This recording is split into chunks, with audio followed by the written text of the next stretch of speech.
What does it really truly mean to provide for the people that we love the most?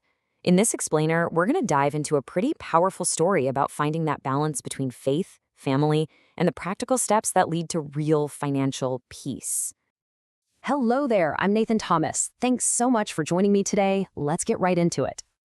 All right, so I want you to picture this. Our story kicks off with a man named Mark, and it's just a quiet, beautiful Saturday afternoon. The scene is, well, it's the kind of moment that so many of us dream about. Just pure, simple, perfect happiness with his family. He's just standing there, watching his wife Jessica and their two little kids playing out in the backyard. The source material describes it as a perfect portrait of blessing, with their laughter just echoing like music. And in that one moment, he is just overwhelmed with this deep, profound gratitude for the life they've built. But then, right in the middle of this perfect scene, something else starts to creep in. A shadow. It's this feeling of immense responsibility that all of a sudden just begins to weigh on him.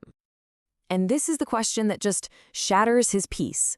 It's like a cold whisper of responsibility that turns all that gratitude into this unsettling anxiety. And let's be honest, it's a question a lot of us have probably asked ourselves in a quiet moment, right? And that one little what-if question, man, it just opens the floodgates. All of a sudden, his mind is racing with these very real, very practical concerns. What about the decades of mortgage payments? The insane cost of raising kids? All those future dreams he and Jessica had talked about? The weight of it all just feels absolutely crushing. So this brings Mark to a really critical point. He's wrestling with this idea where his faith and his duty as a provider almost feel like they're in conflict. I mean, how do you trust in God's plan while also taking responsible action here on earth? You see, this scripture had always been a guiding principle for him, but right now it feels less like a guide and more like a direct challenge. Is just trusting enough? Or is his faith actually calling him to act on that trust? He's starting to wonder if maybe his faith has been a little too passive. Now, this is where things get really interesting. Later that evening, he's talking with Jessica, and together they have this huge breakthrough. They realize that making a wise financial plan isn't a sign of weak faith at all. Actually, it's the opposite. It's an act of profound faith. It's active stewardship, where you pair your trust with responsible action. Okay, so with this completely new perspective, this new mindset, they start looking for a way to turn that faith into a real, tangible plan.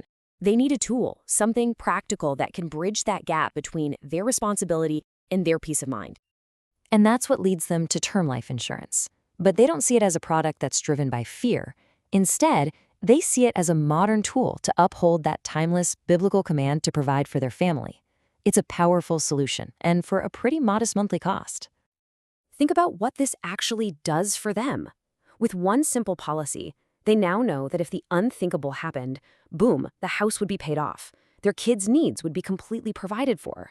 It directly answered all those worries that had been overwhelming Mark just hours before. And taking this step leads to the most important outcome of all, a really deep, lasting sense of peace that just completely transforms Mark's whole perspective. The source material is crystal clear about this. The very moment they made that decision, that gnawing anxiety was just gone. It was replaced by an immediate and profound peace. You can just imagine that weight being lifted right off his shoulders. So now, Mark's gratitude for his family wasn't all tangled up with the burden of what if anymore. It was pure again, and it was backed by the quiet, unshakable confidence of a faithful steward who did what he needed to do to protect his greatest blessings. He had fulfilled his covenant to them. So why does this story matter for you and your family? Well, because it's a great reminder that planning for the future isn't about fear. It's an act of good stewardship.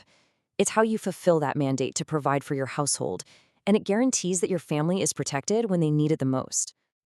And that really leaves us with one final thought to chew on. Mark's story is all about transforming that scary question, what if, into a statement of confidence, even if. So the question for you is, how can you make that same shift in your own life?